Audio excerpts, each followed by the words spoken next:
Kia ora, good morning everyone, Richard here, welcome back to the channel. Today we are taking a look at the new Viltrox 85mm f1.4 Pro. This is a full frame lens, currently available for the Sony E mount, but I wouldn't be surprised if it shows up for other mounts in the near future. We have reviewed a few Viltrox Pro lenses on this channel before, but they were all APS-C lenses. This 85mm f1.4 is actually Viltrox's first full-frame lens in the Pro lineup, and it comes in at just under $600, which is incredibly affordable for a lens like this. To put that in perspective, the Sony 85mm f1.4 G Master 2 is almost 3 times the price, and even the Sigma is more than double. So in this review, we are going to see how this $600 Viltrox stacks up against the $1,800 Sony G Master 2 and whether it can hold its own against one of the best 85mm lenses ever made. And before we start, I want to tell you the lens sample for this review was sent to me by Viltrox. I do not have to return the sample, but I also did not receive any money for this review, as that's something that I would never do on this channel. If you want to purchase this lens, I do have an affiliate link in the description below, so you can use that to support my channel. I just want to make sure everything is clear before we start.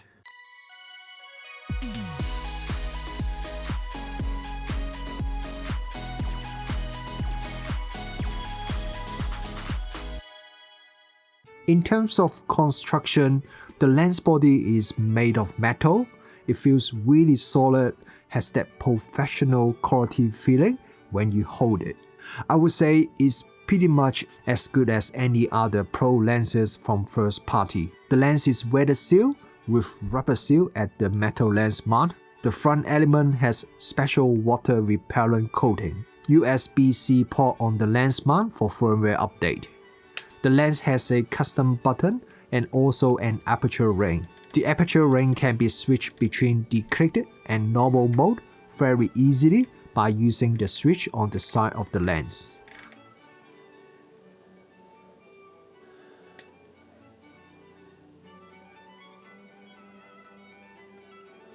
The weight of this lens is around 800 grams, not exactly lightweight, but this is a 85mm f1.4 lens, so this lens is slightly lighter than the original Sony 85mm f1.4 G Master, but the new G Master 2 is a bit lighter than this Viltrox. This Viltrox lens has the latest dual hyper voice coil motor, VCM for autofocus.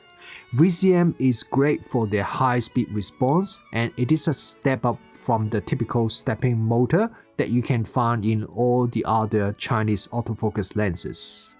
Autofocus speed is really fast when shooting photo or video.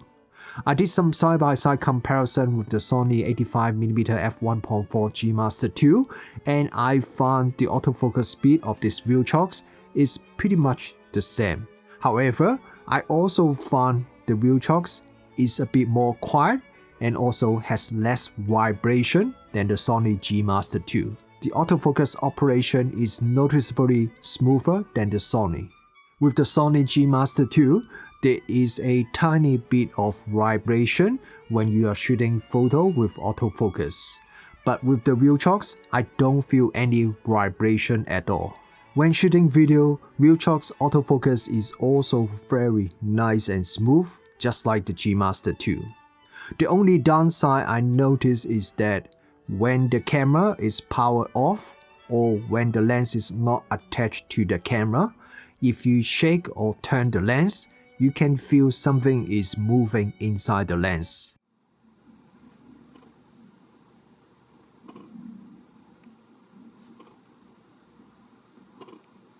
This is because of the VCM autofocus design, which requires power to hold its position. It was the same with the Viltrox 135mm lab lens, which also uses the similar VCM autofocus motor. So don't worry if you bought this lens and notice something is moving inside the lens when you turn it around. Once you power on the camera, then everything should be locked and there should be no more moving parts inside. And now let's have a look at the image quality, and as usual, let's look at the image sharpness first. We'll do some side-by-side image sharpness comparison with the Sony 85mm f1.4 G Master 2. And let's zoom in the center first. We shot all these test photos using the 61MP Sony a7CR. At f1.4, the Viltrox is already very sharp. However, when I compared it with the Sony is a little bit sharper. The Viltrox is already very sharp.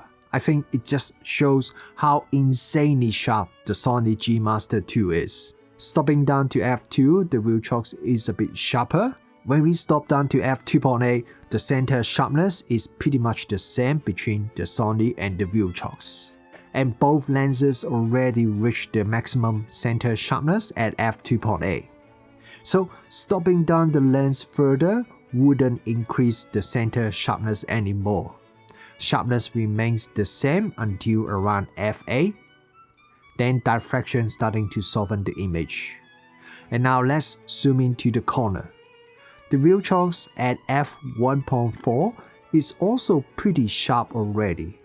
You can read all the small letters pretty easily. However, once again, the Sony G Master 2 is just sharper. Quite a bit sharper in this case.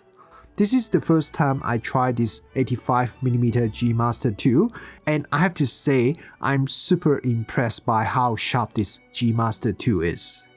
But I don't think anyone would complain about Viltrox corner performance at f1.4. These test photos were shot with focus at the center of the image, so I tried refocus the Viltrox at the corner.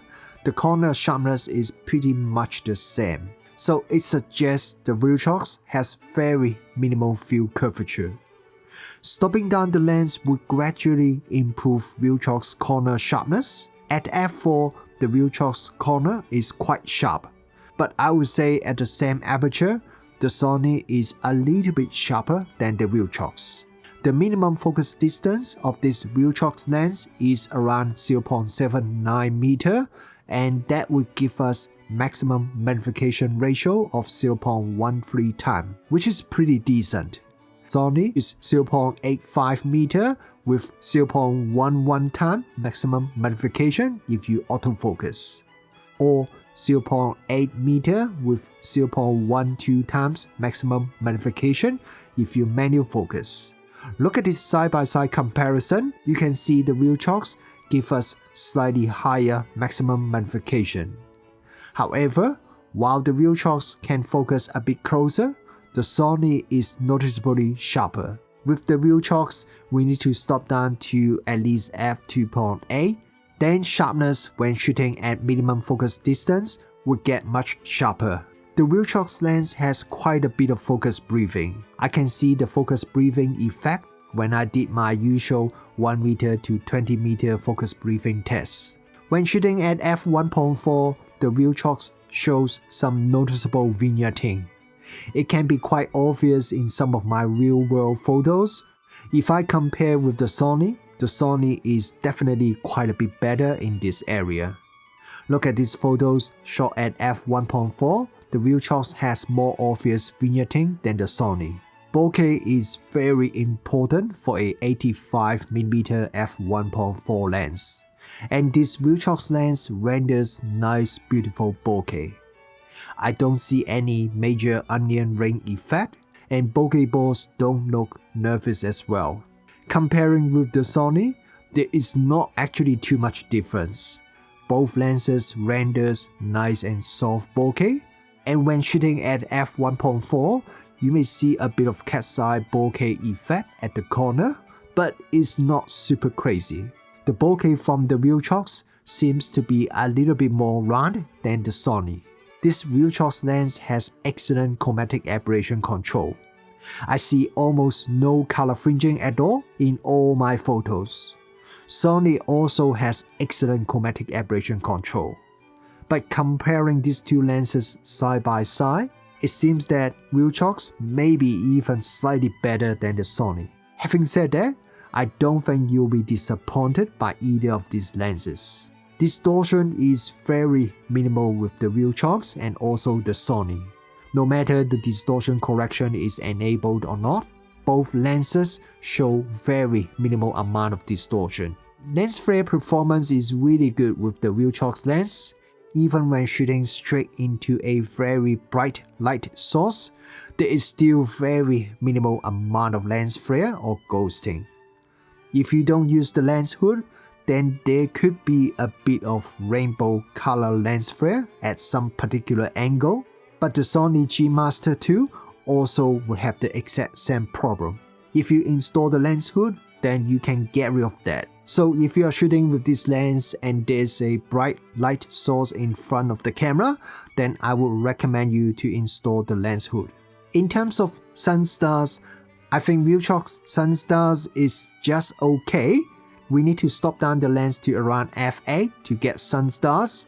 And while sun stars looks reasonably sharp at f16, it is still not the cleanest sun stars. Or maybe it's just me that prefer more simple sun stars. If you disagree with me, let me know in the comment section below. So what do I think about this Viltrox 85mm f1.4 Pro? Honestly, I think it is excellent. At first, I thought it might be a bit unfair to compare this Viltrox directly with the Sony 85mm f1.4 G Master 2, a lens that costs 3 times the price of the Viltrox, and the Sony G Master 2 is also arguably one of the best 85mm f1.4 lens ever made. But the results really surprised me. The build quality is top notch, autofocus is fast, quiet, and incredibly smooth, and it packs in pretty much every feature that you'd expect from a modern pro level lens. Now, I'm not going to say the Viltrox is better than the Sony, because there are a few areas where the G Master 2 has a slight edge. But the advantage of Sony is really small for a lens that is 3 times the price. So not only the performance of this Viltrox is excellent, when you look at it from a value perspective, the Viltrox absolutely delivers as well. And here is the crazy part. This lens isn't even Viltrox top tier lab series. It is just their pro series lens. This means Viltrox is still holding something in reserve. But let's not get ahead of ourselves. With this 85mm f1.4 Pro, Viltrox has proven once again that they are not just a budget alternative anymore. They are a world-class lens maker, and they wanna be the very best.